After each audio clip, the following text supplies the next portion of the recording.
ദൈവനാമത്തിന് മഹത്വം ഉണ്ടായിരിക്കട്ടെ. ഇന്ന് നമ്മൾ പ്രധാനമായിട്ട് ചിന്തിക്കാൻ പോകുന്നത് യേശു ക്രിസ്തുവിന്റെ നാമം ധരിച്ചിരിക്കുന്നവരെയും യേശു ക്രിസ്തുവിനെ രക്ഷകരായി സ്വീകരിച്ചിരിക്കുന്നവരെയും അതുപോലെ തന്നെ യേശു ക്രിസ്തുവിന്റെ നാമം എടുത്തിരിക്കുന്ന എല്ലാ ദൈവമക്കളെയും ശപിക്കുന്ന ഒരു ദൈവദാസനെ പരിചയപ്പെടുത്തിയ ദൈവദാസനല്ല, ഒരു പാസ്റ്റർ. ആ പാസ്റ്ററെ പരിചയപ്പെടുത്തുക എന്നുള്ളതാണ് ഇന്ന് എൻ്റെ ജോലി എന്ന് പറയുന്നത്. ഇതിലൊരു വീഡിയോ കണ്ടിട്ട് നമുക്ക് മടങ്ങി വരാം ദൈവഹിതത്താൽ. യേശുനാമക്കാർ കുറഞ്ഞ് ഇല്ലാതെയാകും. യേശുനാമക്കാർ കുറഞ്ഞില്ലാതാകും. യേശുനാമം എന്ന് പറയുന്നത് ചിലർ എടുത്ത വാക്കുകളാണ്. അല്ലെങ്കിൽ അപ്പോസ്തലന്മാരിൽ തന്നെ പത്രോസ്, പൗലോസ് എന്നിങ്ങനെ എടുത്തവരുടെ വാക്കുകളാണ് കൂടുതലും. അപ്പം അതിനുദാഹരണം ഞാൻ പറയാം. മത്തായിക്കുട്ടി കല്യാണത്തിന് വിളിക്കാൻ വന്നു. പക്ഷേ അച്ചായനും അമ്മയും മത്തായിക്കുട്ടിയും കൂടെ പറയുന്നത് ഒരു പ്രത്യേകതയാണ്. അച്ചായനും അമ്മയും മത്തായിക്കുട്ടിയും ഉണ്ടായിരുന്നു എന്ന് പറയുന്നത് ഒരു പ്രത്യേകതയാണ്. പക്ഷെ മത്തായിക്കുട്ടി കല്യാണത്തിന് വിളിക്കാമെന്ന് പറഞ്ഞാൽ ഒരാൾ മത്തായിക്കുട്ടിയെക്കുറിച്ച് പറഞ്ഞ കാര്യം, മറ്റേതും ഒരാൾ പറഞ്ഞ കാര്യമാണെങ്കിലും അച്ചായനും അമ്മയും മത്തായിക്കുട്ടി ഉണ്ടായിരുന്നു എന്ന് പറഞ്ഞത് തന്നെയാണ്. നമ്മളീ പറയാൻ പോകുന്ന കാര്യാദികൾ ബൈബിളിൽ നിന്ന് തെളിവുകൾ തരാം. യേശുനാമക്കാർ കുറഞ്ഞു വരികയാണ്, അവർ വിരളമാണ്. അത് ഇനി അശേഷമില്ലാതെ കാര്യം എന്ന് ചോദിച്ചു കഴിഞ്ഞാൽ, യേശു കർത്താവ് പറഞ്ഞത് അപ്പൻ പറയുന്നതാണ് മക്കൾ വിശ്വസിക്കേണ്ടത്, ആരോ പറഞ്ഞതല്ല എന്നും നമ്മൾ ചിന്തിക്കണം. ഒരാൾ പറഞ്ഞ വാക്കിലോ ഒരാൾ പറഞ്ഞ നാമത്തിലോ ഒരാൾ പറഞ്ഞതായ എഴുത്തിലോ അല്ല നമ്മൾ വിശ്വസിക്കേണ്ടത്. നമ്മുടെ കർത്താവായ വാഴ്ത്തപ്പെട്ട യേശു തമ്പുരാൻ പറഞ്ഞ കൽപ്പനയാണ് നമ്മൾ വിശ്വസിക്കേണ്ടത്. നമുക്കെപ്പോഴും ആധാരം ദൈവം പറയുന്ന, കർത്താവ് പറയുന്ന വാക്കുകളാണ്. മനുഷ്യ വാക്കുകളെ പരിമിതമായി നമ്മൾ അംഗീകരിക്കേണ്ടതുണ്ടെങ്കിലും ദൈവം പറഞ്ഞതും യേശു പറഞ്ഞതായ വാക്കുകൾക്കാണ് പ്രാധാന്യമുള്ളത്. ആമീൻ. യേശു പറഞ്ഞ് അവർ എൻ്റെ നാമത്തിൽ ഭൂതങ്ങളെ പുറത്താക്കുമെന്ന് പറഞ്ഞു. പക്ഷെ അത് യേശുവാ പറഞ്ഞതെന്ന് മനസ്സിലാക്കണം, വേറെ ആരുമല്ല. യേശുവിന് പകരം വേറൊരാൾ പറഞ്ഞാൽ ആ പറഞ്ഞ വാക്കിന് എന്ത് പ്രശസ്തിയുണ്ടെന്ന് നമ്മൾ മനസ്സിലാക്കണം. യേശു പറഞ്ഞ് എൻ്റെ നാമത്തിൽ അവർ ഭൂതത്തെ പുറത്താക്കും. അപ്പോൾ യേശു തന്നെത്താൻ യേശുവിൻ്റെ നാമം യേശു പറഞ്ഞു. പക്ഷേ പത്രോസും പൗലോസും പറഞ്ഞ കാര്യം പ്രസംഗ വിഷയമാണ്, സംസാര വിഷയമാണ്, വാക്കുകളാണ്. അതുകൂടെ മനസ്സിലാക്കണം. തെളിവുകൾ നമുക്ക് നിരത്താവുന്നതാണ്. ജീവൻ്റെ അപ്പം സന്ദേശ വകുപ്പ് വിടുതലും പ്രാർത്ഥനാലയം വാളക്കുന്ന് സംസാരിക്കുന്നത്. അപ്പോസ്തലന്മാർ പറഞ്ഞതായ വാക്കുകളാണ് യേശുവിൻ്റെ നാമം. നസ്രയനായ യേശുവിൻ്റെ നാമത്തിലെന്നും പുത്രനായ യേശുവിൻ്റെ നാമത്തിലെന്നും ആമീൻ ഒക്കെ വാക്കുകൾ പറഞ്ഞിട്ടുണ്ട്. അതെല്ലാം ഒരു വ്യക്തി മറ്റൊരാളെ കുറിച്ച് ഉച്ചരിക്കുമ്പോൾ നമ്മൾ പറയുന്നൊരു കാര്യമാണ്. ജോർജ് കുട്ടി വന്നു, മേരിക്കുട്ടി വന്നു, കുഞ്ഞുമോൾ ഇവിടെ വന്നായിരുന്നു, എല്ലാം ഒരാളെക്കുറിച്ചാണ് പറയുന്നത്. ഒരാളെക്കുറിച്ച് പറഞ്ഞ കാര്യമാണ്. പക്ഷേ കുടുംബമായി അവരെല്ലാം കൂടെ വന്ന് സദ്യയ്ക്ക് പങ്കുചേർന്നു എന്നും അപ്പനും അമ്മയും മക്കളും എല്ലാം ഉണ്ടായെന്ന് പറയുന്നത് വലിയൊരു പ്രാധാന്യമുള്ള കാര്യമാണ്. അപ്പം അവരുണ്ട്. ഞാൻ ഈ യേശുനാമക്കാരോട് ഈ കഴിഞ്ഞ ദിവസമൊക്കെ പിന്നെ പിതാവും പുത്രനും പരിശുദ്ധാത്മാവും ഇല്ലെന്ന് പറഞ്ഞുകൊണ്ട് ഞാനൊരു കാര്യം പറയാം. അങ്ങനെയാണെങ്കിൽ അവർക്ക് അപ്പനും അമ്മയും ഇല്ലെന്നാണ് എൻ്റെ ചിന്ത. ഈ വാക്കുകൾ പറയുന്നവരുടെ അപ്പനും അമ്മയും ഇല്ല, ഇവർ തന്നെ ഭൂമിയിൽ നിന്ന് മുളച്ചു വന്നതാണ്. അപ്പം എനിക്കാണെങ്കിലും അപ്പനും അമ്മയുണ്ട്. എൻ്റെ അപ്പൻ്റെ പേര് പി ടി ജോൺ, അമ്മയുടെ പേര് ശോശാമ്മ ജോൺ, എൻ്റെ പേര് ജോൺസൺ പി ടി. അപ്പനും അമ്മയില്ലാതെ ഞാനും മോനുണ്ടാകുകയില്ല. അപ്പം എന്തായാലും 3 പേര് ഉണ്ടെന്നുള്ളത് കറക്റ്റാണ്. ആ 3 പേരെ അംഗീകരിക്കാത്തതിൻ്റെ കാരണങ്ങൾ പലതുണ്ട്, അതിനൊന്നും ഞാൻ വ്യാഖ്യാനിക്കുന്നില്ല. എല്ലാം യേശുനാമക്കാരെ പലരും യേശു മാത്രമേ ഉള്ളെന്നും പുത്രനില്ലെന്നും അല്ല പിതാവില്ലെന്നും പരിശുദ്ധാത്മാവില്ലെന്നും തൃത്വമില്ലെന്നും ഒക്കെ പറയുമ്പോൾ പല തെളിവുകൾ ബൈബിളിലുണ്ട്. അത് കൂടാതെ കണ്ട് അപ്പനും അമ്മയും മക്കളും ഉണ്ടെന്നുള്ളത് കാര്യം ലോകത്തിൽ എല്ലാവർക്കും അറിയാവുന്ന കാര്യമാണ്. കുടുംബം അല്ലെങ്കിൽ ദൈവം, പിതാവ്, പുത്രൻ, പരിശുദ്ധാത്മാവ് എന്നിങ്ങനെയുള്ള കാര്യങ്ങൾ ബൈബിളിൽ വ്യക്തമായി തന്നെ ഉണ്ട്. യോഹന്നാൻ പറഞ്ഞു, എന്നെ കണ്ടവൻ പിതാവിനെ കണ്ടു. മനസ്സിലാക്കണം. വേറെ ഭാഗത്ത് പറയുന്നുണ്ട്, ഞാൻ പോയി പരിശുദ്ധാത്മാവെന്ന കാര്യസ്ഥനെ അയക്കും. അപ്പം ഇത് 3 നിലവിലുണ്ട്. പക്ഷേ ഒരു കാര്യം, ഇടുക്കി ഡാമിൽ കിടക്കുന്ന വെള്ളം ഭയങ്കര പവറുള്ള മോട്ടോർ കൊണ്ട് അടിച്ച് നമ്മുടെ ടാങ്കി വരികയും ടാങ്കിയിൽ നിന്ന് നമ്മുടെ ബക്കറ്റ് വരികയും ചെയ്യുന്നു, ഗ്ലാസ്സിൽ വരുന്നു. എന്നാലും പേര് വെള്ളമെന്ന, വാട്ടർ, ജലം, തണ്ണി, പാനി, വെള്ളം എന്നിങ്ങനെ തന്നെയാണ്. അതിന് വേറെ പേരൊന്നുമില്ല. ഈ വെള്ളത്തിന് വേറെ ചെന്നാലും ഇനിയും കരിക്കട്ടെ എന്നോ അത് തന്നെയല്ല, വേറെ എന്തെങ്കിലും പേര് ഇട്ടാലും ഞാൻ കേട്ടിട്ടില്ല. വെള്ളം പാനി, ജലം, തണ്ണി, പാനി ഇതെല്ലാം ഒന്ന് തന്നെയാണ്, വെള്ളമെന്നാണ് പേര്. അപ്പം ഈ ഇടുക്കി ഡാമിൽ ചെന്ന് നമുക്ക് മൊത്തി കുടിക്കാൻ വയ്യാഞ്ഞതുകൊണ്ട്, അത്രയും വലിയ വെള്ളത്തിൻ്റെ അകത്ത് നമ്മൾ മുങ്ങാനോ നക്കാനോ ഒക്കാത്തത് കൊണ്ട് നമ്മൾ എന്ത് ചെയ്യുന്നറിയാമോ, ആ വെള്ളത്തെ വലിയ മോട്ടർ കൊണ്ട് അടിച്ച് ആവശ്യമുള്ള വെള്ളം പമ്പ് ചെയ്ത് നമുക്ക് വേറെ ഒരിടത്ത് തന്ന് അതിൽ നിന്ന് അതിലും വീര്യം കനം കുറഞ്ഞ് തീരെ നൈസായി നമ്മുടെ ബക്കറ്റിലോ ഗ്ലാസ്സിലോ വീട്ടിലോ വരുന്നത് പോലാണ് പിതാവ് പുത്രനും പരിശുദ്ധാത്മാവ് ഒന്നിൽ നിന്ന് പുറപ്പെട്ടതിൻ്റെ ഭാഗങ്ങളായി ഇവിടെ വന്ന് രക്ഷയ്ക്കായി വന്നതും ശക്തി തന്നതും നടത്തുന്നതുമെല്ലാം ഈ ദൈവം തന്നെയാണ്. അതിന് തെളിവിടെ പറയാം. തീത്തോസിന്റെ ലേഖത്തിൽ യേശു ക്രിസ്തു മഹാദൈവം, യെശയ്യാപ്രവചനത്തിൽ യേശു ക്രിസ്തു നിത്യനായ ദൈവം. കൊലോസ്യ ലേഖനത്തിൽ യേശുക്രിസ്തുവിന്റെ ദൈവത്തിന്റെ പ്രതിമ. മറ്റൊരു ഭാഗത്ത് ലേഖനത്തിൽ പറയുന്നു ദൈവത്വത്തിന്റെ സമത്വം മുറുകെ പിടിക്കാതെ ദൈവമാണെന്നുള്ള സമത്വം മുറുകെ പിടിക്കാതെ താണിറങ്ങി ദാസരൂപമെടുത്തു. ഇതെല്ലാം ദൈവമാണെന്നുള്ള കാര്യവും ഒന്നാണെന്നുള്ള കാര്യവും പിതാവും പുത്രനും പരിശുദ്ധാത്മാവും ഒന്നാണെന്നും വ്യക്തമായി പഠിച്ചിരിക്കേണ്ടതായിട്ടുണ്ട്. അപ്പോൾ നമ്മൾ ചിന്താക്കുഴപ്പമൊന്നും വേണ്ട. നമ്മുടെ ഈ യേശുനാമം ഇല്ലെന്ന് പറയുന്നത് അമേരിക്കൻ പേർഷ്യൻ പോകാനൊക്കത്തില്ല. കാരണം ആ പാസ്പോർട്ടിൻ്റെ അകത്ത് അപ്പൻ്റെ പേരാ, അമ്മയുടെ പേരുമുണ്ട്. വെരിഫിക്കേഷൻ വരാൻ എന്തായാലും അച്ഛൻ്റെ പേരെന്തുവാ, പറയും സക്രിയ. പിന്നെ അമ്മയുടെ പേരെന്തുവാ, മറിയക്കുട്ടി. താങ്കളുടെ പേരെന്തുവാ, ജോസഫ് കുട്ടി. സക്രിയയും മറിയക്കുട്ടിയും ജോസഫും കൂടെ ചേർന്നാലേ ഒരു വീട്ടിലെ അംഗങ്ങളാവും. കരമയുദ്ധ ഒരു ആമി പറഞ്ഞാട്ട് പക്ഷേ അച്ചായന് പേർഷ്യ പോകാനൊക്കത്തില്ല, മോനെ പോകാനൊക്കെ ഉള്ളൂ. കാരണം എന്താ ചെയ്യുമോ, അച്ചായൻ്റെ പേരതി കിടക്കത്തേ ഉള്ളൂ, പേർഷ്യ പോകുന്ന മോന. അല്ലെങ്കിൽ അച്ചായൻ ഇനി അങ്ങ് പോട്ടെ, കാനഡയിൽ പോകാതിരിക്കട്ടെ, മോൻ പോകത്തില്ല, അച്ചായനെ പോകത്തുള്ളൂ. പിന്നെ വിചാരിക്കുക 3 പേരും കൂടെ അങ്ങ് പോകാമെന്ന് വിചാരിച്ചാൽ അമ്മയും അച്ചായനും മോനും കൂടെ പോവാം. അതൊരു പ്രത്യേകതയാണ്. അവസ്ഥ ഒരാൾക്ക് തന്നെയും പോവാം, മോന് തന്നെയും പോവാം, അച്ചാന് തന്നെയും പോവാം, അമ്മയോടെ കൂടെ വേണേൽ കൂട്ടിക്കൊണ്ടും പോവാം. 3 പേരെയും കൊണ്ടുപോകാം. ഈ 3 പേരും ഇല്ലാതെ ഒന്നും നടക്കത്തില്ല. പാസ്പോർട്ടിൻ്റെ അകത്തെ പേര് സക്കരിയാവെന്നാണെങ്കിൽ അല്ലെങ്കിൽ കറിയ എന്നാണെങ്കിൽ അമ്മയുടെ പേര് മറിയക്കുട്ടി എന്നാണ്, മോൻ്റെ പേര് ജോസഫ് എന്നാ, ജോസഫ് കുട്ടി എന്നാ. ഈ 3 പേരും പാസ്പോർട്ട് എന്നൊരു കാര്യം ചെയ്യും. യേശുനാമക്കാർ പാസ്പോർട്ട് കയറി കളയണം, അവർ വിദേശത്ത് പോകരുത്. യേശുനാമക്കാർ ഈ ഒരാൾ മാത്രമേ ആകാവൂ, വേറെ ആരും പാടില്ല. അമ്മ പാടില്ല, അപ്പം പാടില്ല, ഒന്നും പാടില്ല. ഭൂമിയിൽ നിന്ന് മുളച്ചു വന്നതാണ്. അങ്ങനെ നടക്കത്തില്ല. പത്രോസും പൗലോസും ഒക്കെ പറഞ്ഞ ചില വാക്കുകളായത്, അത് നമ്മൾ മനസ്സിലാക്കണം. പത്രോസ് പറഞ്ഞ വാക്ക് കേൾക്കണം. നിങ്ങൾ പാപത്തിന്റെ മോചനത്തിനായി ഓരോരുത്തരും യേശുവിന്റെ നാമത്തിൽ സ്നാനപ്പെടാൻ പറഞ്ഞു.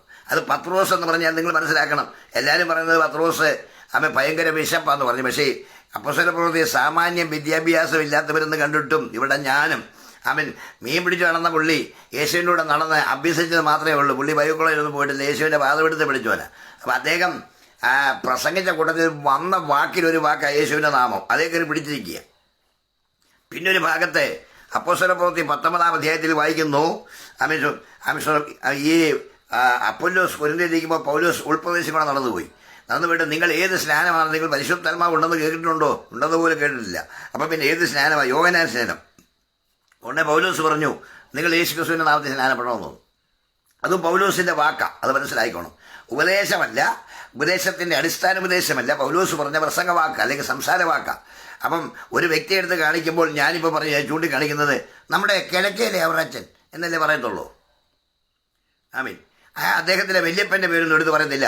നമ്മുടെ ഔതക്കുട്ടിയുടെ നമ്മുടെ അതിനുശേഷം നമ്മുടെ 2ാമത്തെ അപ്പൻ്റെ പേര് ഞാൻ ഓർക്കുന്നില്ല, പൗലോസ് അപ്പൻ. അത് കഴിഞ്ഞിട്ട് ഇങ്ങോട്ട് തരും, താഴോട്ട് തന്നെ പറയും നമ്മുടെ കുറിയാക്കോസ് എന്ന് പറഞ്ഞ ഒരാൾ മലബാറിൽ പോയില്ല. അങ്ങനെയാണോ സംസാരിക്കുന്നത്? അല്ലല്ലോ, ഒരാളെ കൊണ്ടല്ലേ പറയേണ്ടത്. ഇത് പറയാൻ കാരണം വളരെ വ്യക്തമായി മനസ്സിലാക്കേണ്ട ഒരു കാര്യമുണ്ട്. ഒരാളൊരു വ്യക്തിയെക്കുറിച്ച് പറഞ്ഞ കാര്യമോ അതല്ല നമ്മൾ വിശ്വസിക്കാൻ യോഗം. യേശുവിൻ്റെ കൽപ്പനയാണ്. യേശു പറഞ്ഞ കൽപ്പനയും ദൈവവചനത്തിന്റെ അടിസ്ഥാനപരമായ ഉപദേശങ്ങളാണ് നാം അംഗീകരിക്കുന്നത്. യേശുനാമക്കാരൊക്കെ വിരളമായി വരിക, കുറഞ്ഞു വരാൻ പോയി. കാര്യം എന്ന് വെച്ച് കഴിഞ്ഞാൽ അതിന് പ്രസക്തിയില്ല. നമുക്കറിയാം, യഹോവ സാക്ഷി, അഞ്ചരക്കാർ, അതുപോലെ തന്നെ ശാബതുകാരൊന്നും അഡ്രസ്സുമില്ല. ഞങ്ങളുടെ അന്നിൽ ശാബതുകാരൊക്കെ പള്ളി ചുമ്മാതെ കിടന്ന് അവിടെ അവസാനം ഇടിഞ്ഞും പൊടിഞ്ഞും കിടന്നിട്ട് വെള്ളം വീണ് പോയി, ഒന്നും ആരുമില്ല. യഹോവ സാക്ഷിക്കാരും അത് തന്നെയാണ്. ഇപ്പോൾ തന്നെ യേശുനാമക്കാരും അത് തന്നെയാണ്. ഇതെല്ലാം എന്നാ കാരണം അറിയാമോ? അടിസ്ഥാനപരമായ ഉപദേശത്തിൽ കർത്താവ് പറഞ്ഞ, നമ്മുടെ അപ്പം പറഞ്ഞ കൽപ്പന അനുസരിക്കാത്ത എല്ലാ പ്രസ്ഥാനക്കാരുടെയും പ്രസ്ഥാനം പൂട്ടും. അതിൻ്റെ അകത്ത് വ്യാപരിക്കേണ്ടത് പരിശുദ്ധാത്മാവ് എന്ന കാര്യസ്ഥനാണ് ഇപ്പോൾ വ്യാപരിക്കുന്നത്. അതുപോലെ തന്നെ ഒരുക്കിക്കൊണ്ട് പോകുന്ന പരിശുദ്ധാത്മാവ് നമ്മൾ തന്നെയല്ല. നമ്മൾ തന്നെ വെള്ളവസ്ത്രധാരി ഇട്ടതുകൊണ്ടോ ഒരു പ്രത്യേക നാമക്കാരുടെ കോഡ് ഭാഷയായ വസ്ത്രം ധരിച്ചാൽ ഒന്നും തുറക്കത്തിൽ പോകാനൊക്കത്തില്ല. പരിശുദ്ധാത്മാവ് എന്നാൽ ആ ശക്തി, അത്യന്ത ശക്തി നമ്മുടെ മേൽ വരണം. അതാണ് നമ്മളെ തയ്യാറാക്കിക്കൊണ്ട് പോകുന്നതും നമ്മളെ സകല സത്യത്തിലും വഴി നടത്തുന്നതും. അപ്പം പുത്രനായ ക്രിസ്തുവിൻ്റെ ഒരു രംഗപ്രവേശനം എന്ന് പറഞ്ഞാൽ രക്ഷയ്ക്കായി നമ്മളെ രക്തം വിലയ്ക്ക് വാങ്ങുക. എല്ലാ പ്രിയപ്പെട്ടവരുടെയും പാപത്തിൻ്റെ പരിഹാരത്തിനായി ഒരുവൻ പഴയ നിയമത്തിലെ വ്യവസ്ഥയാണ് രക്തം ചുരിഞ്ഞല്ല വിമോചനമില്ല. യേശുവിൻ്റെ രക്തം സകല പാപം പോക്കി ശുദ്ധീകരിക്കുന്നതായതുകൊണ്ട് യേശുവിനെ മനുഷ്യാവതാരത്തിലൂടെ വിട്ടു എന്നുള്ളതേ ഉള്ളൂ. അല്ലാതെ അവൻ ദൈവത്തിൽ ഇരിക്കെ അവൻ സമത്വം മുറുകെ പിടിക്കാതെ മനുഷ്യനായി വന്നു എന്നുള്ള സത്യം. അതുകൊണ്ട് യേശു നാമം എന്ന് പറയുന്നത് ചിലരെടുത്ത വാക്കിൻ്റെ ഉച്ചാരണമാണ്, ഉപദേശം വേറെയാണ്. അത് മനസ്സിലാക്കണം. തെളിവുകൾ ഞാൻ പറഞ്ഞുതരാം. ഈ അപ്പോസ്തലപ്രവൃത്തി 1-ാം അധ്യായം 7-ാം വാക്യത്തിൽ പറഞ്ഞിരിക്കുന്നു, അയ്യോ പിന്നെ ദൈവരാജ്യം വരുന്ന കാലങ്ങളെക്കുറിച്ചും കർത്താവ് വരുന്ന കാലങ്ങളെക്കുറിച്ചും ഒന്ന് പറയാമെന്ന് പറഞ്ഞു. അന്നേരം പറഞ്ഞു, അത് നിങ്ങളുടെ അധികാരത്തിൽപ്പെട്ടതല്ല, പിതാവിൻ്റെ അധികാരത്തിൽപ്പെട്ട കാര്യമാണ്. പിതാവിൻ്റെ അധികാരത്തിൽ കൽപ്പിച്ചുള്ള സമയങ്ങളെയും കാലങ്ങളെയും നിങ്ങൾ അറിയാത്തവരാണ്. അതുകൊണ്ട് നിങ്ങൾ യെരൂശലേം വിട്ടൊഴി, അത് കാത്തിരിക്കാൻ പറഞ്ഞു. പരിശുദ്ധാത്മാവ് എന്ന വാഗ്ദത്തം ലഭിക്കും. അപ്പം നമ്മളെ അതോറിറ്റി അല്ല, അത് പിതാവിൻ്റെ അധികാരത്തിൽപ്പെട്ട കാര്യമാണ്. വേറൊരു കാര്യം നിങ്ങൾ കേൾക്കണോ? മത്തായിയുടെ സുവിശേഷം 28-ാം അധ്യായത്തിൻ്റെ 19-ാം വാക്യത്തിൽ യേശുവിൻ്റെ this is a command and order, അന്ത്യകൽപ്പനയാണ്. നിങ്ങൾ പുറപ്പെട്ട് പിതാവിൻ്റെയും പുത്രൻ്റെയും പരിശുദ്ധാത്മാവിൻ്റെ നാമത്തിൽ വിശ്വസിക്കുന്നവരെ സ്നാനപ്പെടുത്തിയും സ്നാനം കഴിപ്പിച്ചും എന്ന് പറഞ്ഞത് നമ്മുടെ അപ്പച്ചൻ്റെ ഓർഡറാണ്. അത് അംഗീകരിക്കാത്തവരൊന്നും അനുസരണം കണ്ടവരാ. ഈ നമ്മുടെ അച്ചായനെ പറയുകയാണ്, എൻ്റെ അപ്പം പറയാം, ജോൺ ഉപദേശി പറയാം, അല്ലെ ജോൺ ഉപദേശി പറയാം, ഡാ മോനെ നീ പോയി ആ കടയിൽ ചെന്ന് ഒരു 5 കിലോ അരി വാങ്ങിട്ട് പിന്നെ എന്നെ കൊണ്ടൊക്കത്തില്ല, അച്ചായൻ്റെ പാട്ടിന് പോകും, അച്ചായന് ഞാനുമായിട്ടൊരു ബന്ധമില്ലെന്ന് പറഞ്ഞാൽ പിന്നെ അപ്പനെ അനുസരിക്കുന്ന മോനാണെന്നോ ഞാൻ. ഇതതിൻ്റെ കാര്യം. അപ്പം അപ്പൻ പറയുന്നത് അനുസരിക്കണം. അല്ലാതെ ഇമ്മാതെ നമ്മുടെ ഫിലോസഫിയും തർക്കശാസ്ത്രവും അറിവും ജനറൽ നോളജ് സൈക്കോളജി ഒന്നും ജനത്തിനുമായി കുത്തിവെക്കരുത്. യേശുവിൻ്റെ നാമം എന്ന് പറയുന്നത് തന്നെ യേശുവിൻ്റെ നാമം തന്നെയാണ്. കാരണം ഭൂലോകങ്ങളുടെയും സർലോകങ്ങളുടെയും സകല മുഴങ്കാലും യേശുവിൻ്റെ നാമത്തേക്ക് മടങ്ങും. കാരണം യേശു മാത്രം കർത്താവെന്ന് വായു കൊണ്ടേറ്റ് പറയും. അന്ന് സകല ജഡത്തിന്മേൽ എൻ്റെ ആത്മാവിനെ പകരും. എല്ലാ ആൾക്കാരും യേശു മാത്രം കർത്താവെന്ന് പറഞ്ഞുകൊണ്ട് മുഴങ്കാലും മടക്കും. യേശു കർത്താവായതുകൊണ്ട് അത് ശരിയായ കാര്യമാണ്. പക്ഷേ യേശു നാമത്തിൽ എന്ന് പറഞ്ഞൊരു നാമം യേശു സ്ഥാപിച്ചിട്ടില്ല. അതാ രസം. യേശുനാമം എന്ന് പറഞ്ഞൊരു പ്രസ്ഥാനം സ്ഥാപിച്ചിട്ടില്ല, ശിഷ്യന്മാരെ സ്ഥാപിച്ചിട്ടില്ല. ശിഷ്യന്മാരെ വാമൊഴിയെ പറഞ്ഞ വാക്കുകളെ പിടിച്ചാണ് യേശു നമുക്കർ തൂങ്ങിക്കേറിയത്. അല്ലാതെ കൊണ്ട് ഉപദേശം എന്ന് പറഞ്ഞാൽ അതല്ല. ഉപദേശം അന്ത്യകൽപ്പന യേശുവിൻ്റെ പിതാവിൻ്റെയും പുത്രൻ്റെയും വേണമെങ്കിൽ എൻ്റെ നാമത്തിൽ നിങ്ങൾ സ്നാനം കഴിപ്പിച്ചെന്ന് വേണം യേശുവിന് പറയാം. പറഞ്ഞില്ല. യേശു പോകാൻ നേരം അന്ത്യകൽപ്പനയെ കൊടുത്ത കാര്യങ്ങൾ യേശു എൻ്റെ നാമമെന്ന് പറഞ്ഞില്ല. അങ്ങനെ ഇന്ന് എല്ലാവരും അവരവരുടെ നാമം വലിയ പേരെടുക്കുന്നേ. കുഞ്ഞവറാച്ചാൻ പറഞ്ഞു, തോമാച്ചായൻ പറഞ്ഞു, ജോണച്ചാൻ പറഞ്ഞു എന്നൊക്കെ പറഞ്ഞ്. അതുപോലെയല്ല യേശുവിൻ്റെ നാമം പറഞ്ഞാൽ എന്നാ? യേശു ഇത്രയും ശക്തിയും വീര്യവും ഉയർത്തേണ്ടിട്ട് പോകാനുള്ളവനും കഴിവുള്ളവനും വിടുവിക്കുന്നവനും ശക്തനും രക്ഷകനും ഒക്കെയാണ്. പക്ഷേ എൻ്റെ നാമത്തിൽ തന്നെ പറയാഞ്ഞത് യേശു പറഞ്ഞപ്പോൾ നിങ്ങൾ എൻ്റെ നാമത്തിൽ മറ്റവരോട് പറയുകയാണ്. നീ കേട്ടോ, ഒരു കൂട്ടർ അപ്പുറത്ത് നിൽപ്പുണ്ട്, അവരോട് പറയാം നിങ്ങൾ എൻ്റെ നാമത്തിൽ ഭൂതങ്ങളെ പുറത്താക്കും എന്ന് പറഞ്ഞാൽ നമ്മൾ 24 മണിക്കൂറും പിതാവിൻ്റെയും പുത്രൻ്റെയും പരിശുദ്ധാത്മാവിന്റെ നാമത്തിൽ ഭൂതം വിട്ടു പോകട്ടെന്ന് പറയാൻ ഒക്കുമോ? അതിനെ ഏത് നാമത്തിന് ശക്തിയുണ്ടോ ആ നാമം എടുത്തതേ ഉള്ളൂ. പക്ഷെ അതൊരു ചർച്ചയാക്കാനോ ഉപദേശമാക്കാനോ അതൊരു പ്രസംഗമാക്കാനോ ഒന്നും എങ്ങും വേദപുസ്തകത്തിലില്ല. പിന്നെ എന്താണ് മനസ്സിലാക്കേണ്ടത്? അന്ത്യകൽപ്പനയായ യേശുവിൻ്റെ നിങ്ങൾ പുറപ്പെട്ട് വീഡിയോ നമ്മൾ ശ്രദ്ധിച്ചു കാണുമല്ലോ. അദ്ദേഹം പറഞ്ഞു യേശു ക്രിസ്തുവിന്റെ നാമം സ്വീകരിച്ചവർ, യേശു ക്രിസ്തുവിനെ സ്വീകരിച്ചവർ എന്ത് ചെയ്യും? ശപിക്കപ്പെട്ടവരാണ്. അവർ പെട്ടെന്ന് മാറ്റപ്പെടും ഈ ഭൂമിയിൽ നിന്നും. വളരെ വ്യക്തമായ കാര്യമാണ്. കർത്താവായ യേശു ക്രിസ്തു വരുമ്പോൾ അവർ ഇവിടുന്ന് മാറ്റപ്പെടുമെന്നുള്ള കാര്യം വളരെ വ്യക്തമായ ഒരു കാര്യമാണ്. അദ്ദേഹം ഉദ്ദേശിച്ചത് അതൊന്നുമല്ല എന്നുള്ള കാര്യമാണ്. അദ്ദേഹം ബേസിക്കലി ഒരു തൃത്വക്കാരനാണ്, ട്രിനിറ്റിക്കാരനാണ് എന്നുള്ളതാണ് സത്യമെന്ന് പറയുന്നത്. അദ്ദേഹത്തെ സംബന്ധിച്ചിടത്തോളം അദ്ദേഹം 3 ദൈവങ്ങളിലാണ് അദ്ദേഹം വിശ്വസിക്കുന്നത്. പിതാവ്, പുത്ര, പരിശുദ്ധാത്മാവ് എന്ന് പറയുന്ന 3 ദൈവങ്ങളിലാണ് അദ്ദേഹം വിശ്വസിക്കുന്നത്. അത് സെപ്പറേറ്റ് വ്യക്തികളാക്കി മനുഷ്യരുടെ മുമ്പിൽ അവതരിപ്പിക്കുക എന്നുള്ളതാണ് ഈ തൃത്വക്കാരുടെ ഒരു വലിയ കാര്യം എന്ന് പറയുന്നത്. ദൈവമല്ല, 3 വ്യക്തികളാക്കി തീർക്കുക എന്നുള്ളതാണ്, അല്ലെ? അപ്പൊ 3 വ്യക്തികളാക്കി തീർക്കുന്നു. ദൈവത്തിനകത്തും 3 ലൈറ്റുകൾ ഉണ്ട്, അല്ലെങ്കിൽ അങ്ങനെയൊക്കെ പഠിപ്പിക്കുന്ന തൃത്വക്കാരുണ്ട്. ദൈവത്തിനകത്തും 3 ലൈറ്റ് പോലുള്ള മനുഷ്യന്മാരുണ്ട് എന്ന് വരെ പഠിപ്പിക്കുന്ന തൃത്വക്കാരുണ്ട്. നമുക്കറിയാവുന്ന ഒരു സത്യമാണ് എന്നുള്ള കാര്യമാണ്. ദൈവം ഏകനാണ് എന്നാണ് ഇസ്രായേലിനെ മോശ പഠിപ്പിച്ചത് അങ്ങനെയാണ്. ആ ദൈവവചനത്തെ നിഷേധിക്കുക. അപ്പോസ്തലനായ പൗലോസ് എന്താണ് പറഞ്ഞത്? അപ്പോസ്തലനായ പൗലോസ് പറഞ്ഞത് പിതാവ് ഏക ദൈവമേ നമുക്കുള്ളൂ. ഇവരെ സംബന്ധിച്ചിടത്തോളം 3 ദൈവങ്ങളുള്ള ഒരു വലിയ കൂട്ടമാണ് ഈ തൃത്വക്കാരെന്ന് പറയുന്നത്. ഇദ്ദേഹവും അതിനകത്ത് കൂടുന്ന ഒരു വ്യക്തിത്വമാണ്. അപ്പം ആ ഒരു വ്യക്തിത്വം പറയുകയാണ്, കർത്താവായ യേശു ക്രിസ്തുവിന്റെ നാമം ധരിച്ചവരെല്ലാം എന്താണ് നശിച്ചു പോകുമെന്നൊക്കെ പറഞ്ഞുകൊണ്ട് അദ്ദേഹം കുറെ അധികം പ്രാക്കും കാര്യങ്ങളും ഒക്കെ അദ്ദേഹം ദൈവവചനത്തിൽ നിന്ന് എടുത്ത് അദ്ദേഹം സംസാരിക്കുകയാണ്. മുടിഞ്ഞു പോകുമെന്നൊക്കെ പറഞ്ഞുകൊണ്ട് അധിക കാലമൊന്നുമില്ല, നശിച്ചു പോകും എന്നൊക്കെ അദ്ദേഹം പ്രാകുന്ന ഒരു കാഴ്ച നമുക്ക് അവിടെ കണ്ടു. അപ്പം നമ്മൾ മനസ്സിലാക്കേണ്ട ഒരു പ്രധാനമായ കാര്യം,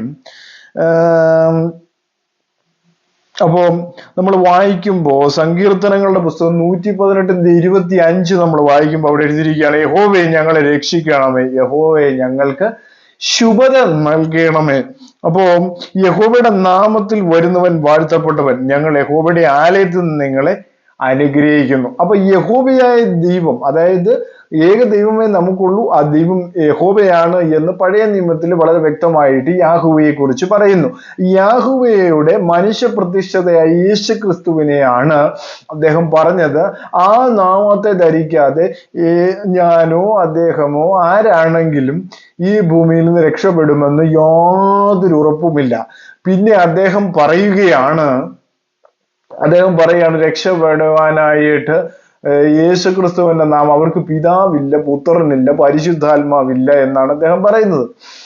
അപ്പൊ ഇങ്ങനെയുള്ള പ്രസ്താവനകളാണ് അദ്ദേഹം നടത്തിയിരിക്കുന്നത്. കാരണം കുറെ കാലങ്ങളായി ഇങ്ങനെ പ്രസ്താവന നടത്തുന്ന കുറേയധികം തൃത്വക്കാരെ നമുക്കറിയാം. കാരണം 3 ദൈവങ്ങളുടെ ഇടയിൽ നിന്ന് വരുന്നവർ ഇതല്ല ഇതിനപ്പുറവും പ്രസംഗിക്കും. അത് എനിക്ക് 100% ഉറപ്പായ ഒരു കാര്യം തന്നെയാണ്. ഇദ്ദേഹവും ആ ഗണത്തിൽപ്പെട്ടതാണ്. ഇദ്ദേഹത്തിന്റെ 3 ദൈവങ്ങളാണ്. കാരണം ഇദ്ദേഹത്തെ സംബന്ധിച്ചിടത്തോളം യേശു ക്രിസ്തുവിന്റെ നാമം ഇദ്ദേഹം ഉപയോഗിക്കുന്ന പറയുന്നത് ഇദ്ദേഹം ഒരു പ്രവാചകനാണെന്നാണ് ഇദ്ദേഹം പറയുന്നത്. അപ്പൊ ഇദ്ദേഹം യേശു ക്രിസ്തുവിന്റെ നാമം ഉപയോഗിക്കുന്നത് എന്തിനു വേണ്ടിയാണ്? സകലർക്കുമെതിരെ ഒരു ആത്മീയമായ ഒരു വ്യാപാരം നടത്താൻ വേണ്ടിയാണ്, അല്ലാതെ വേറൊന്നുമല്ല. കാരണം വ്യാപാരം നടത്തുന്ന ഒരുപാട് സഭകളുണ്ട് നമ്മുടെ ഈ നാട്ടിലെന്ന് പറയുന്നത്, അല്ലെ? കാരണം ഹെവൻലി ഫീസ്റ്റ് ഇതെല്ലാം എന്ത് ചെയ്യുന്നു? യേശു ക്രിസ്തുവിന്റെ നാമം ഒരു ആത്മീയ വ്യാപാരത്തിന് വേണ്ടി ഉപയോഗിച്ച് വെച്ചിരിക്കുന്ന ഒരു കാര്യമായിട്ടാണ് നമുക്ക് കാണാൻ കഴിയുന്നു. അങ്ങനെയുള്ള ദൈവദാസന്മാരാണ് ഇന്ന് കൂടുതലും ഉള്ളത്. അത് ആത്മീയ വ്യാപാരത്തിനുള്ള നാമമല്ല, അത് രക്ഷപ്പെടാനുള്ള നാമമെന്നാണ് വളരെ വ്യക്തമായിട്ട് രേഖപ്പെടുത്തിയിരിക്കുന്നത്. ഫിലിപ്പിയർ 2-ാം അധ്യായം അതിന്റെ 9-ാമത്തെ വാക്യത്തിൽ രേഖപ്പെടുത്തിയിരിക്കുന്നത് എങ്ങനെയാണ് സഹോദരങ്ങളെ? സകല നാമത്തിലും മേലായ നാമം നൽകി എന്ന് പറയുന്നു. അങ്ങനെ യേശുവിന്റെ നാമത്തിൽ സർവ്വലോകരുടെയും ഭൂലോകരുടെയും അധോലോകരുടെയും മുഴങ്കാലൊക്കെയും മടങ്ങുകയും എല്ലാ നാവും യേശു കർത്താവെന്ന് പിതാവിന്റെ മഹത്വത്തിനായി ഏറ്റുപറയുകയും ചെയ്യുന്നു. പിതാവ് എന്ന് പറയുമ്പോൾ ദൈവത്വത്തെയാണ് അവിടെ കാണിക്കുന്നത്. ആ ദൈവത്തിന് മഹത്വത്തിന് വേണ്ടിയുള്ള നാമമാണ്, ദൈവം മഹത്വീകരിക്കപ്പെടുന്ന നാമമാണ് യേശു ക്രിസ്തുവിന്റെ നാമം. ആ നാമത്തെയാണ്, ആ നാമം ധരിച്ചിരിക്കുന്നവരെ മൊത്തമാണ് ഈ ദൈവദാസനെ അവമാനിച്ചിരിക്കുന്നത്. അവർ നശിച്ചു പോകുമെന്ന് അത് ശപിക്കുകയാണ്. ശപിക്കുവാൻ ദൈവവചനത്തിൽ യാതൊരുവിധ അവകാശങ്ങളുമില്ല. ഇന്നത്തെ ന്യൂജൻ സഭകൾ എല്ലാം ചെയ്തുകൊണ്ടിരിക്കുന്ന ഒരു കാര്യം ശപിക്കുകയാണ്. പഴയ നിയമത്തിൽ ശപിച്ചിട്ടുണ്ടെന്ന് പറഞ്ഞുകൊണ്ട്. കാരണം അപ്പോസ്തലനായ പത്രോസ് പറഞ്ഞ ഒരു കാര്യമുണ്ട്, അനുഗ്രഹം അനുഭവിക്കാൻ വിളിക്കപ്പെട്ടിരിക്കുന്നവരായിരിക്കുകയാൽ നിങ്ങൾ അനുഗ്രഹിക്കുന്നവരായിരിക്കും എന്നാണ് പറയുന്നത്. അപ്പൊ ഈ ദൈവദാസൻ ഇവിടെ ചെയ്തിരിക്കുന്ന ഒരു വലിയ കാര്യം, ദൈവദാസൻ എന്ന് പറയുന്ന ഈ വ്യക്തിത്വം, ഇദ്ദേഹം ചെയ്തിരിക്കുന്ന ഒരു കാര്യം എന്താണ്? തങ്ങളെ രക്ഷിച്ച നാഥനെ തള്ളിക്കളഞ്ഞുകൊണ്ട് അങ്ങനെയുള്ള നാമത്തിലുള്ളവർ നശിച്ചു പോകുമെന്ന് അദ്ദേഹം പറയുകയാണ്. അപ്പൊ അദ്ദേഹം ഏത് നാമത്തിലാണ്? തൃത്വനാമത്തിലാണ് അദ്ദേഹം വിശ്വസിക്കുന്നത്. അത് 100% ഉറപ്പാണ്. തൃത്വനാമത്തിന് പേരില്ല, നാമമില്ല, ഇങ്ങനെ ഒരു കാര്യങ്ങളും ഇല്ലാത്തൊരു നാമമാണ് തൃത്വനാമം എന്ന് പറയുന്നത്. ദൈവം മാത്രമേ ഉള്ളൂ. ദൈവത്തിൽ 3 പേരും അടങ്ങിയിരിക്കുന്നു, പിതാവ്, പുത്ര, പരിശുദ്ധാത്മാവ്. ഇതിന് പേരില്ല. പേര് കണ്ടെത്തിയവരാണ് അപ്പോസ്തലന്മാർ. പിതാവ്, പുത്ര, പരിശുദ്ധാത്മാവിന് നാമമുണ്ട് എന്ന് അപ്പോസ്തലനായ പത്രോസ് കണ്ടെത്തി. അപ്പോസ്തല പ്രവൃത്തി 2:38 വളരെ വ്യക്തമായി രേഖപ്പെടുത്തിയിരിക്കുന്നു യേശു ക്രിസ്തുവിന്റെ നാമം. ആ നാമത്തെയാണ് ഇദ്ദേഹം ഇവിടെ ദുഷിച്ചിരിക്കുന്നത്. വളരെ തെറ്റായ പ്രസ്താവന അദ്ദേഹം ഇവിടെ ഉപയോഗിച്ചിരിക്കുന്നു എന്നുള്ളതാണ്. അല്ലെ, യഹോവയുടെ നാമത്തിൽ ആരാധിച്ചു. അബ്രഹാം പലപ്പോഴും നമ്മൾ അബ്രഹാം പിതാവിനെ കുറിച്ച് നമ്മൾ കാണുമ്പോൾ യഹോവയുടെ നാമത്തിൽ ആരാധിച്ചു. അപ്പോൾ ഇവിടെ നമ്മൾ കണ്ടു യഹോവയുടെ നാമത്തിൽ വരുന്നവൻ വാഴ്ത്തപ്പെട്ടവൻ. അപ്പോൾ യഹോവയുടെ നാമം, യഹോവയായ ദൈവം മനുഷ്യനായി തീർന്നപ്പോൾ യേശു ക്രിസ്തു എന്ന നാമം, അതായത് സകലരുടെ പാപങ്ങളിൽ നിന്ന് വിടുവിക്കേണ്ടതിന്, സകല ജനത്തെ അവന്റെ പാപങ്ങളിൽ നിന്ന് വിടുവിക്കേണ്ടതിന് യേശു എന്ന പേര് അവനിടണം. അപ്പൊ ആ പേരിന് അത്രയധികം പ്രാധാന്യമുണ്ട് പ്രിയ സഹോദരൻ. ആ പേരിന് പ്രാധാന്യമുണ്ട്. ആ പേരിന് പ്രാധാന്യം അർഹിക്കാത്ത, അല്ലെങ്കിൽ ആ പ്രാധാന്യം കൊടുക്കാത്തവരാണ് ഈ പറയുന്നത് യേശു ക്രിസ്തുവിന്റെ നാമം ധരിച്ചിരിക്കുന്നവരെല്ലാം നശിച്ചു പോകുന്നു. അപ്പം ഇവരെ വളരെ സൂക്ഷിക്കേണ്ട ഒരു കാര്യമാണ്. ഈ പഠിപ്പീരുകൾ വളരെ ദോഷം ചെയ്യുമെന്നുള്ള കാര്യം വളരെ വ്യക്തമാണ്. ഇവർക്ക് എന്താണ് യേശു ക്രിസ്തുവിന്റെ നാമം, ഇവർ സ്റ്റേജിൽ നിന്നുകൊണ്ട് യേശു ക്രിസ്തുവിന്റെ നാമത്തിൽ എല്ലാം പുറത്തു പോകട്ടെ എന്ന് ഇവർ പറയുന്നു. പക്ഷെ ഇവരുടെ മനസ്സിലിരിക്കുന്നത് വേറെന്തോ ആണ്. കാരണം ഇവരുടെ തൃത്വമാണ് ഇവരുടെ ദൈവം എന്ന് പറയുന്നത്. 3 ദൈവങ്ങളാണ് ഇവർക്കുള്ളത്.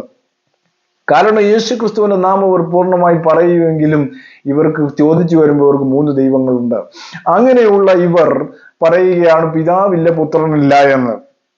നമുക്ക് വളരെ വ്യക്തമായിട്ട് മനസ്സിലാക്കാനായിട്ട് സാധിക്കും. യെശയ്യാവിന്റെ പുസ്തകം നമ്മൾ വായിക്കുമ്പോൾ അവിടെ യേശു ക്രിസ്തുവിനെ കുറിച്ച് ഒരു കാര്യം പറയുന്നുണ്ട്.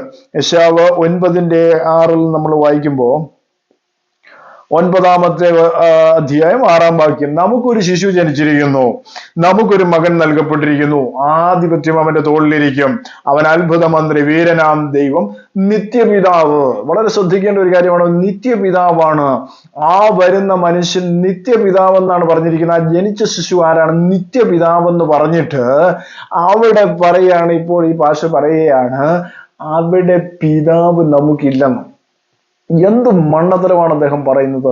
ഇതുപോലെ തന്നെയാണ് യോഹന്നാന്റെ സുവിശേഷം നമ്മൾ വായിക്കുമ്പോൾ ഫിലിപ്പോസ് ചോദിക്കുന്ന ഒരു ചോദ്യമുണ്ട്, പിതാവിനെ ഞങ്ങൾക്കൊന്ന് കാണിച്ചു തരണമെന്ന് പറഞ്ഞപ്പോൾ എന്താണ് പറഞ്ഞത്?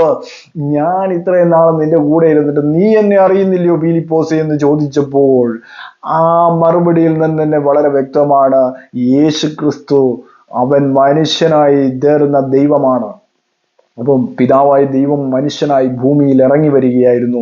പിതാവ് എന്നത് അവന്റെ ദൈവത്വത്തെ കാണിക്കുന്നു, പുത്രത്വം അവന്റെ വീണ്ടെടുപ്പിനെ കാണിക്കുന്നു, പരിശുദ്ധാത്മാവ് ദൈവം ആത്മാവായി നമ്മുടെ ഉള്ളിൽ ഇരിക്കുന്നു, അതായത് ഇമ്മാനുവേൽ എന്ന അർത്ഥത്തിൽ അവൻ ഇരിക്കുന്നു എന്നുള്ളതാണ് ഈ 3 അർത്ഥം എന്ന് പറയുന്നത്, 3 കാര്യങ്ങളുടെ അർത്ഥം എന്ന് പറയുന്നത്. അതുകൊണ്ടാണ് അത് മനസ്സിലാക്കിയ പത്രോസ് 2:38 പറഞ്ഞു, യേശു ക്രിസ്തുവിന്റെ നാമത്തിൽ സ്നാനമേൽപ്പി, എന്നാൽ നിങ്ങൾ രക്ഷപ്പെടും. അല്ലെ, ഞങ്ങളുടെ അപ്പോസ്തല പ്രവൃത്തികൾ 4-ാം അധ്യായത്തിലേക്ക് വരുമ്പോൾ മറ്റൊരുത്തനും രക്ഷയില്ല എന്ന് വളരെ വ്യക്തമായിട്ട് പറയുന്നു.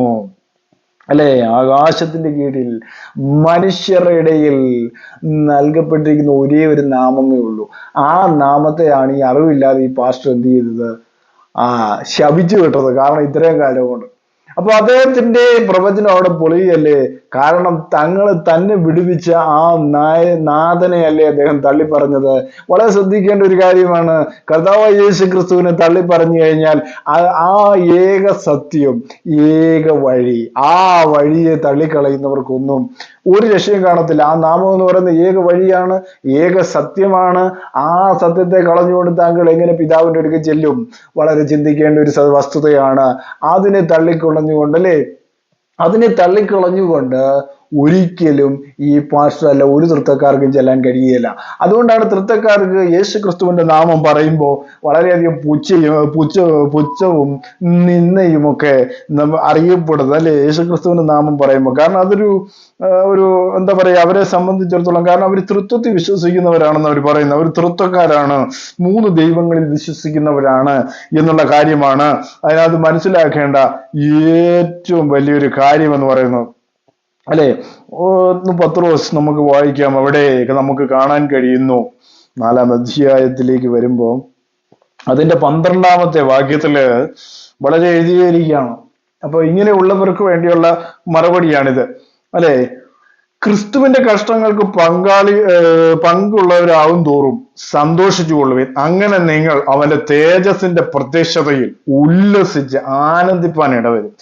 ക്രിസ്തുവിന്റെ, വളരെ ശ്രദ്ധിക്കേണ്ട ഒരു കാര്യമാണ്, ക്രിസ്തുവിന്റെ, അതായത് യേശു ക്രിസ്തുവിന്റെ നാമം ഹേതുവായി നിന്ന് സഹിക്കേണ്ടി വന്നാൽ നിങ്ങൾ ഭാഗ്യവാന്മാർ.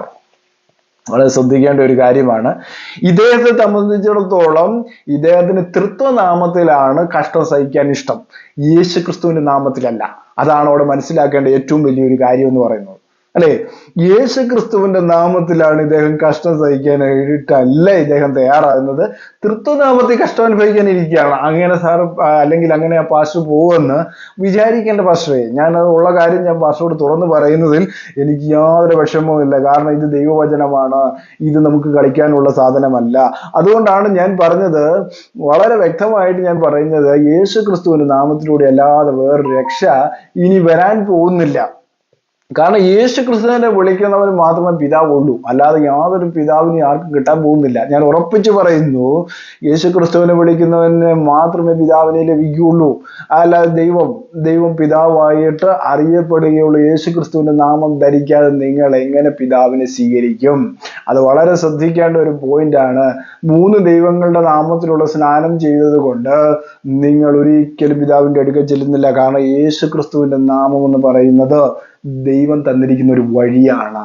ആ വഴിയിലൂടെ അല്ലാതെ ഒരു വ്യക്തിയും പോകത്തില്ല എന്ന് ഞാൻ ഉറപ്പിച്ചു പറയുന്നു സഹോദരങ്ങളെ. ആ നാമത്തിന് അത്രയ്ക്ക് പ്രാധാന്യമുണ്ട്. ആ നാമം, അല്ലെ, യഹോവയുടെ നാമം വൃഥാ എടുക്കരുതെന്ന് പറഞ്ഞു. യേശു ക്രിസ്തുവിന്റെ നാമം രക്ഷപ്പെടാൻ വേണ്ടി തന്നതാണ്. ആ നാമത്തെ തള്ളിക്കൊണ്ട് ആ നാമത്തിൽ വിശ്വസിക്കുന്നവർ, ആ നാമത്തിൽ രക്ഷ കണ്ടെത്തുന്നവരെ അല്ലേ പാസ്റ്റർ ഇപ്പോൾ ശപിച്ചു വിട്ടിരിക്കുന്നത്? പാസ്റ്റർ ചെയ്തിരിക്കുന്ന വലിയ തെറ്റാണ്, വളരെ തെറ്റായ ഒരു കാര്യമാണ്. നിങ്ങൾ ദൈവസന്നിധിയിൽ ഇത് മറുതലിച്ച് കരയേണ്ടതായി വരും. ഞാൻ അത്രേ പറയാനുള്ളൂ, എനിക്ക് അത്രേ പറയാനുള്ളൂ. കാരണം ദൈവസന്നിധിയിൽ വളരെ വലിയ തെറ്റാണ്. നിങ്ങൾ ദൈവത്തോടാണ് ഈ നിന്ന് ചെയ്തിരിക്കുന്നത്, അല്ലെ? ഞങ്ങളോട് ആർക്കും ഞങ്ങൾ യേശു ക്രിസ്തുവിന്റെ നാമം കൂടുതലായി എടുക്കുന്നു. കാരണം എന്താണ്? സകല നാമത്തിലും മേലായ നാമമാണ്. അതുകൊണ്ടാണ് നാമത്തിന് ഞങ്ങൾ പ്രാധാന്യം കൊടുക്കുന്നത്. അതുകൊണ്ട് ഈ യേശു ക്രിസ്തുവിന്റെ നാമത്തെ തള്ളിക്കളയുന്ന പ്രവണത വളരെ തെറ്റായ ഒരു കാര്യം തന്നെയാണ്. കാരണം നിങ്ങൾക്ക് രക്ഷപ്പെടണമെങ്കിൽ, കാരണം നമുക്ക് ഓരോരുത്തർക്കും രക്ഷപ്പെടണമെങ്കിൽ ദൈവം തന്നിരിക്കുന്ന ഏക മാർഗം ആ നാമമാണ്. ആ നാമം ധരിക്കാതെ ഒരാളും പോകുമെന്ന് പ്രതീക്ഷിക്കേണ്ട. ഈ ലോകത്ത് നിന്ന് കർത്താവിന്റെ സന്നിധിയിലേക്ക് എടുക്കപ്പെടും എന്ന് നിങ്ങൾ ചിന്തിക്കുന്നെങ്കിൽ വളരെ തെറ്റായ ഒരു കാര്യമാണ്. 3 ദൈവങ്ങളുടെ നാമത്തിലുള്ള സ്നാനം പഠിപ്പിക്കുന്നില്ല. കാരണം അപ്പോസ്തലനായ പത്രോസ് ഇത് പറഞ്ഞു. എങ്കിലും ഗലാത്യർക്ക് എഴുതിയപ്പോൾ അപ്പോസ്തലനായ പൗലോസ് രേഖപ്പെടുത്തിയിരിക്കുന്നു, ഞങ്ങൾ പഠിപ്പിച്ചതിന് വിപരീതമായി സ്വർഗത്തിൽ ഒരു ദൂതൻ ഇറങ്ങി വന്ന് വിപരീത ഉപദേശം പഠിപ്പിച്ചെന്ന് പറഞ്ഞാലും അവൻ ശപിക്കപ്പെട്ടവനാ. അവൻ ഇത് നല്ലതെന്ന് പറഞ്ഞ് പഠിപ്പിച്ചാലും, അവൻ പഠിപ്പിച്ചെന്ന് പറഞ്ഞാലും ഒരു ഉപദേശം, അല്ലെ, ഞങ്ങൾ പഠിപ്പിച്ചതിന്, അപ്പോസ്തലന്മാർ പഠിപ്പിച്ചതിന് വിപരീതമായിട്ടും മറ്റാര് പഠിപ്പിച്ചെന്ന് പറഞ്ഞാലും അവൻ ശപിക്കപ്പെട്ടവനെന്നാ പറഞ്ഞേക്കുന്നത്. അത് സ്വർഗത്തിൽ നിന്ന് ദൂതൻ ഇറങ്ങി വന്ന് പഠിപ്പിച്ചെന്ന് പറഞ്ഞാലും അങ്ങനെ തന്നെയാണ്. അപ്പോസ്തലന്മാർ പഠിപ്പിച്ചതിന് വിപരീതമായി യേശു ക്രിസ്തുവിന്റെ നാമം വളരെ വ്യക്തമായിട്ട് രേഖപ്പെടുത്തിയിട്ടും ആ നാമത്തെ തള്ളിക്കളയുന്ന പ്രവണതയാണ് ഇന്ന് കണ്ടുവരുന്നത്. കാരണം ഏക വഴി, ഏക സത്യമാണത്, യേശു ക്രിസ്തുവിന്റെ നാമം. ആ വഴിയിലൂടെ അല്ലാതെ ഒരാളും കടന്നു പോകുമെന്ന് ചിന്തിക്കുകയേ വേണ്ട. കാരണം പിതാവ് എന്ന് പറയുന്നവന്റെ ദൈവത്വത്തെ കാണിക്കുന്നു. ആ ദൈവത്വത്തിലേക്ക് നയിക്കപ്പെടണമെങ്കിൽ നിങ്ങൾ ആദ്യം ക്രിസ്തുവിലാകണം, യേശു ക്രിസ്തുവിലാകണം. ആ നാമം തള്ളിക്കളഞ്ഞേച്ച് പോകുന്നവർക്കൊന്നും ഈ ലോകത്ത് ഒരു രക്ഷയും ഇനി കാണത്തില്ല, ഇനി കാണാൻ പോകുന്നുമില്ല സഹോദരങ്ങളെ. അതുകൊണ്ട് ഏകനാമമേ ഉള്ളൂ. കാരണം നിത്യപിതാവെന്നാണ് യേശു ക്രിസ്തുവിനെ കുറിച്ച് യെശയ്യാവ് പ്രവചിച്ചു വെച്ചിരിക്കുന്നത്. നിത്യപിതാവ്. അപ്പൊ ഒറ്റ പിതാവേ ഉള്ളൂ, അനേകം പിതാവില്ല. അതാദ്യം മനസ്സിലാക്കേണ്ട ഒരു കാര്യമാണ്. അതിനുള്ള ഉത്തരം ഫിലിപ്പോസിന് കൊടുത്തു. പുതിയ നിയമത്തിലെ കർത്താവായ യേശു ക്രിസ്തു കൊടുത്തു. ഞാൻ ഇത്രയും നാളും നിന്റെ കൂടെ ഇരുന്നിട്ടും നീ എന്നെ അറിയുന്നില്ലയോ ഫിലിപ്പോസേ എന്ന് വളരെ വ്യക്തമായിട്ട് അവിടെ പറഞ്ഞിട്ടും ഇദ്ദേഹം പറയുകയാണ് ഇത് യേശു ക്രിസ്തുവിന്റെ നാമം എടുത്തിരിക്കുന്നവരെല്ലാം ശപിക്കപ്പെട്ടവർ നശിച്ചു പോകുമെന്ന് അദ്ദേഹം ശപിക്കുന്ന കാഴ്ചയാണ് നമുക്ക് കാണാൻ കഴിയുന്നത്. പക്ഷെ അദ്ദേഹം പറഞ്ഞ ഉടനെ ഒന്ന് അത് നശിക്കാനൊന്നും പോകുന്നില്ല. കാരണം രക്ഷയ്ക്ക് തന്നിട്ടുള്ള ഒരേ ഒരു നാമമേ ഉള്ളൂ. ആ നാമത്തിലൂടെ അല്ലാതെ ആരും ഇനി രക്ഷപ്പെടാൻ പോകുന്നില്ല. അത് പാസ്റ്റർ മനസ്സിലാക്കുക. കാരണം വേറെ ഒരു നാമം ഇനി കിട്ടാൻ പോകുന്നില്ല. നിങ്ങൾ പറയുന്നു പിതാവ് പുത്ര പരിശുദ്ധാത്മാവില്ല. കാരണം പിതാവ് എന്ന് പറയുന്ന ദൈവം, കാരണം ആ ദൈവത്തിന്റെ അടുക്കലേക്ക് ചെല്ലണമെങ്കിൽ ആ വഴിയിൽ എത്തണം, യേശു ക്രിസ്തു എന്ന വഴിയിലേക്ക് എത്തണം. ആ പാതയിലേക്ക് എത്താതെ പോകുവാൻ ഒക്കുമെന്ന് ആരെങ്കിലും വിചാരിക്കുന്നെങ്കിൽ അത് വളരെ വളരെ മണ്ടത്തരമാണെന്ന് പറയാൻ എനിക്ക് ഈ തരുണത്തിൽ ഓർമ്മിക്കാനുള്ളൂ. അതുകൊണ്ട് 3 ദൈവങ്ങളില്ല, ഏക ദൈവമേ ഉള്ളൂ. ഇസ്രായേൽ വിശ്വസിച്ചിരിക്കുന്ന ഏക ദൈവമേ ഉള്ളൂ. ആ ദൈവത്തിന് മനുഷ്യനായി ഭൂമിയിൽ വെളിപ്പെടാമെന്ന് അവർ വിശ്വസിക്കുന്നു. അവരുടെ മശീഹ വരുമെന്ന് അവർ വിശ്വസിക്കുന്നു. അതുകൊണ്ട് തന്നെയുമാണ് അവർ വിശ്വസിക്കാഞ്ഞത് കൊണ്ട് അവർ നാഥനെ ക്രൂശിച്ചു എന്നുള്ള കാര്യം വളരെ വ്യക്തമാണ്. അതുപോലെ തന്നെയാണ് പുതിയ നിയമത്തിൽ നമ്മൾ പഠിക്കുമ്പോൾ എടുത്തെടുത്ത് പറയുന്ന ഒരു കാര്യം എന്താണ്? കർത്താവായ യേശു ക്രിസ്തു വീണ്ടും വരും. കാരണം അവൻ ദൈവമാണ്. അവൻ പോയ പോലെ തന്നെ മടങ്ങി വരും. അവൻ ചേർക്ക് തന്നെ ചെയ്യും. അവന്റെ നാമത്തിലല്ലാതെ ഒരുത്തനും ദൈവനാമത്തിലേക്ക് അല്ലെങ്കിൽ ദൈവത്തിലേക്ക് പ്രവേശിക്കാൻ, അത് ദൈവത്തിന്റെ നാമമാണ്, ആ നാമത്തിലേക്ക് പ്രവേശിക്കാൻ അല്ലെങ്കിൽ ദൈവത്തിലേക്ക് പ്രവേശിക്കുവാൻ ആരെങ്കിലും രക്ഷപ്പെടാൻ ആഗ്രഹിക്കുന്നെങ്കിൽ യേശു ക്രിസ്തുവിന്റെ നാമം തള്ളിക്കളഞ്ഞുകൊണ്ട് ഒരുത്തനും ഇവിടുന്ന് പോകാൻ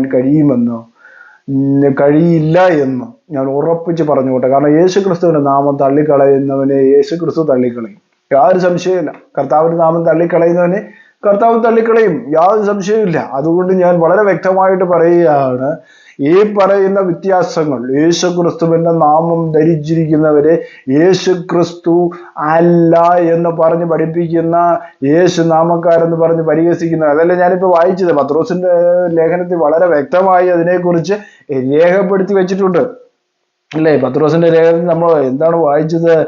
നിങ്ങൾ അല്ലെ ക്രിസ്തുവിന്റെ കഷ്ടങ്ങൾക്ക് പങ്കുള്ളവരാകും തോറും സന്തോഷിച്ചു കൊള്ളുവേൻ. അപ്പോൾ ക്രിസ്തുവിന്റെ കഷ്ടം എടുക്കാൻ പറ്റത്തില്ല, തൃത്വത്തിന്റെ കഷ്ടം ഏറ്റെടുക്കാനാണ് ഇവരൊക്കെ ഇറങ്ങി തിരിച്ചിരിക്കുന്നത്. യേശു ക്രിസ്തുവിനെ എന്ത് ചെയ്തേക്കുന്നു? ഒരു ആത്മീയ വ്യാപാര മാർഗമാക്കി മാറ്റിയിരിക്കുന്നു എന്നുള്ളതാണ് ഇതിന്റെ സത്യം എന്ന് പറയുന്നത്. അതുകൊണ്ട് തന്നെ 14-ാമത്തെ വാക്യം ഞാൻ ഒരിക്കൽ കൂടി വായിക്കാം. ക്രിസ്തുവിന്റെ നാമം ഹേതുവായി നിന്ന് സഹിക്കേണ്ടി വന്നാൽ നിങ്ങൾ ഭാഗ്യവാന്മാർ, മഹത്വത്തിന്റെ ആത്മാവായ ദൈവാത്മാവ് നിങ്ങളുടെ മേലിരിക്കുന്നുവല്ലോ. അതിൽ ദൈവാത്മാവ് ആവസിക്കുന്നുണ്ടല്ലോ എന്ന് വളരെ വ്യക്തമായിട്ട്, ദൈവാത്മാവ് നിങ്ങളുടെ മേലെ ആവസിക്കുന്നുണ്ടല്ലോ. അപ്പം ആവസിക്കുന്നു അല്ലെങ്കിൽ ഇരിക്കുന്നു എന്നുള്ള ഒരു അർത്ഥമാണ് അവിടെ പറഞ്ഞിരിക്കുന്നത് വളരെ വ്യക്തമായിട്ട്. ക്രിസ്തുവിന്റെ നാമം നിന്ന് സഹിക്കുന്ന നിങ്ങൾ ഭാഗ്യവാൻ, മഹത്വത്തിന്റെ ആത്മാവായ ദൈവാത്മാവ്. അപ്പൊ ദൈവാത്മാവ് ഉണ്ടോന്ന് അറിയണമെങ്കിൽ യേശു ക്രിസ്തുവിന്റെ നാമം ധരിച്ചേ പറ്റത്തുള്ളൂ. അതില്ലാതെ ആ പേരിന് അർഹനാകാതെ ഒരിക്കലും നിങ്ങൾ സ്വർഗത്തിലേക്ക് എടുക്കപ്പെടില്ല. വളരെ വ്യക്തമായിട്ട് ഞാൻ പറയുന്നു, കർത്താവായ യേശു ക്രിസ്തുവിനെ സ്വീകരിക്കാതെ ഒരാളും പോകത്തില്ല എന്ന് ഉറപ്പിച്ച് പറഞ്ഞുകൊള്ളട്ടെ. അതുകൊണ്ട് ഇദ്ദേഹം പറഞ്ഞത് വളരെ തെറ്റായതും വളരെ നിഷേധ്യവുമായ ഒരു കാര്യമാണ് ഇദ്ദേഹം പറഞ്ഞത്. എനിക്ക് അദ്ദേഹത്തോട് വ്യക്തിപരമായി യാതൊരു പണക്കുമില്ല.